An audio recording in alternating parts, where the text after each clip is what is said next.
साथियों नमस्कार। आज का वीडियो का मुख्य विषय है कि यदि आपको त्रिकालदर्शी ज्योतिषी बनना है तो आपको कौन सी बातों का ज्ञान होना बहुत जरूरी है।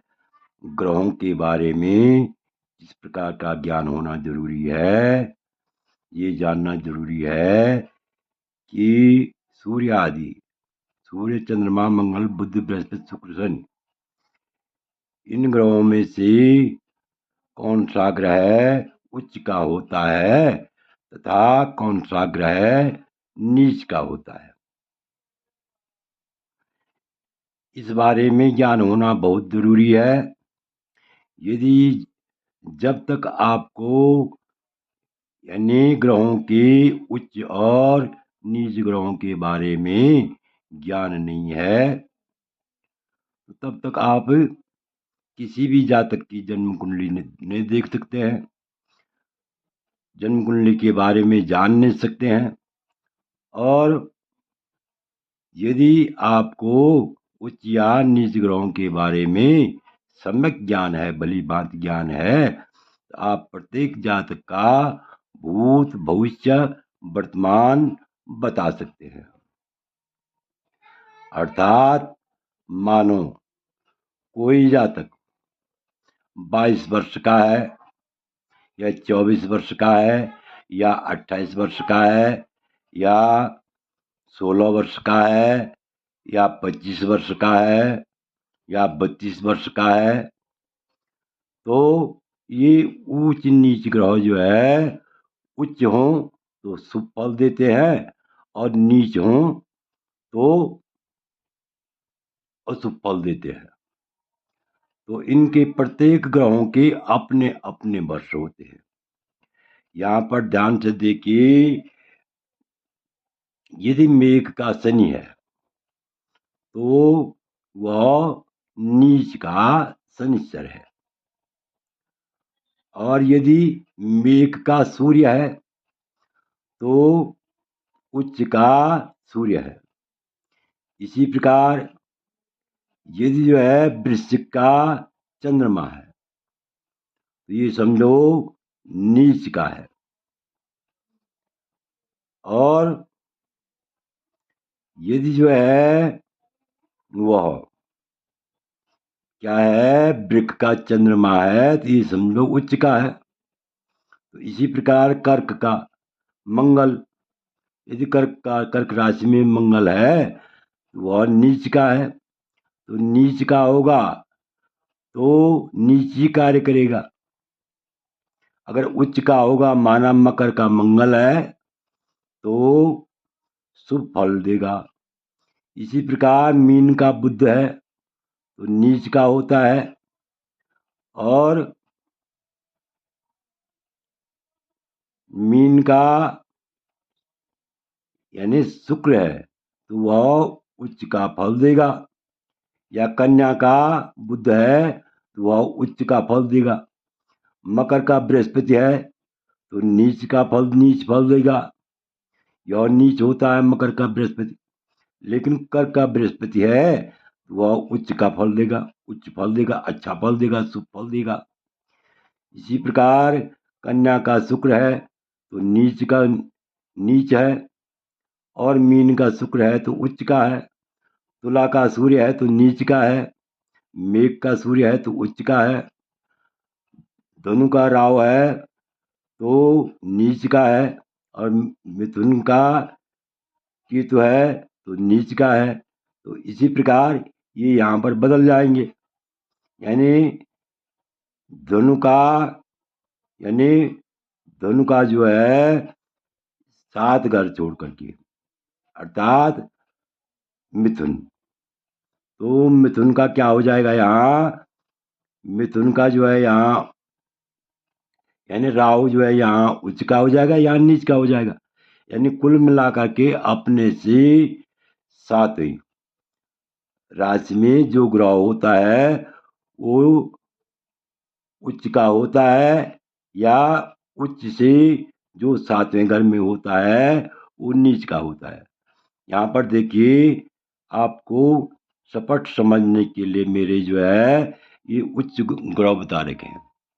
उच्च ग्रहों के बारे में बताया गया है। तो देखिए, यहाँ पर जो ये गोले लगा रखे मेरे लाल चिन्ह वाले, जैसे सूर्य पर गोला है, चंद्रमा पर गोला है, बृहस्पति पर गोला है, और बुध पर गोला है, गोल आकृति है, शनि पर गोल आकृति है, और मंगल पर गोल आकृति है। इसी प्रकार शुक्र पर गोल आकृति है। कुल मिलाकर के जो ये गोल आकृति वाले हैं, तो ये जो है उच्च के ग्रह है। यहाँ पर और स्पष्ट हो जाएगा देखने से, मेघ का सूर्य उच्च का होता है, वृक का चंद्रमा उच्च का होता है, और कर्क का बृहस्पति उच्च का होता है, कन्या का बुध उच्च का होता है, तुला का शनि उच्च का होता है, मकर का मंगल उच्च का होता है, और मीन का शुक्र उच्च का होता है। तो ये ग्रह जब इनकी दशा आती है या इनके निश्चित वर्ष आते हैं, तो ये उस समय अत्यंत शुभ फल देते हैं। कुल मिलाकर के भाग्य वृद्धि करने में मदद करते हैं, भाग्योदय का रास्ता बनाते हैं। तो देखिए, यदि मेघ का शनि है और मेघ राशि का शनि है, तो वो नीच का है। यहाँ पर मेघ राशि का शनि नीच का है, और इधर जो है मिथुन का केतु नीच का है, मकर का मंगल नीच का है, और ये शुक्र जो है यहाँ पर कन्या का शुक्र नीच का है, इधर तुला का सूर्य नीच का है, और वृश्चिक का चंद्रमा नीच का है, इधर जो है धनु का राहु नीच का है, मकर का बृहस्पति नीच का है, और यहाँ मीन का बुध नीच का है। तो यदि उच्च हो, ये ध्यान दीजिए, यदि कुंडली में ये ग्रह उच्च के हों, तो ये निश्चित वर्ष में शुभ फल देते हैं। माना जो है मेघ का शनि नीच का है, 36वें वर्ष नुकसान देगा और शुभ फल देगा। और यदि जो है सूर्य जो है यहाँ पर जो है उच्च का है, मेघ का सूर्य उच्च का हो तो शुभ फल देगा।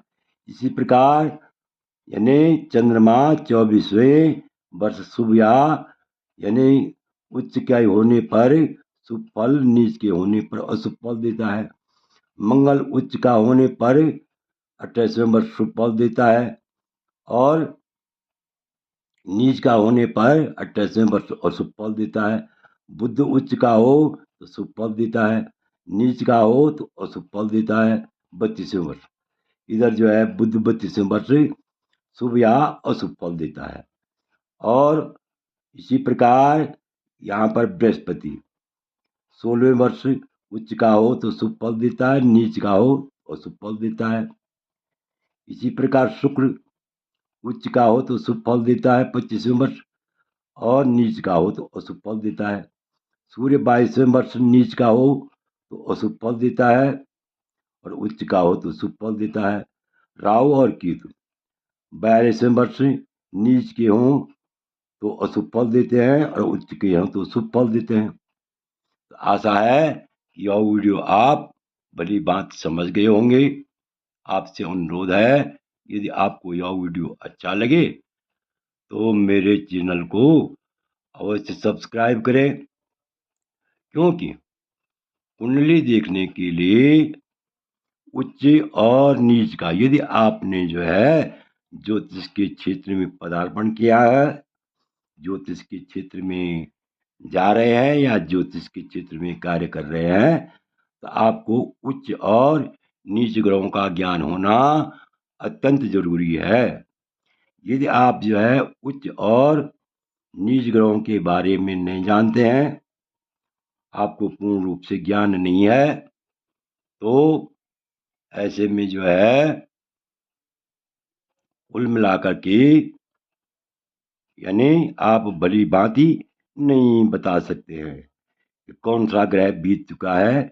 ये ग्रह जो है अपनी दशा में, अपनी महादशा में यदि शुभ हों, उच्च के हों तो शुभ फल देते हैं, और यदि नीच के हों तो अशुभ फल देते हैं। ये उच्च के ग्रह अपने निश्चित वर्ष में, महादशा में, अंतरदशा में उच्च के ग्रह शुभ फल देते हैं तथा नीच के ग्रह अशुभ फल देते हैं।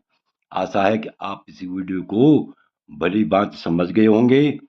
आपसे अनुरोध है कि यदि आपको यह वीडियो अच्छा लगे तो मेरे चैनल को अवश्य सब्सक्राइब करें, वीडियो को लाइक करें, शेयर करें। वीडियो देखने के लिए बहुत बहुत ही धन्यवाद। विशेषकर मैं उन लोगों का आभारी हूँ जो नियमित रूप से मेरे वीडियो को देख रहे हैं। उन्हें बहुत बहुत धन्यवाद।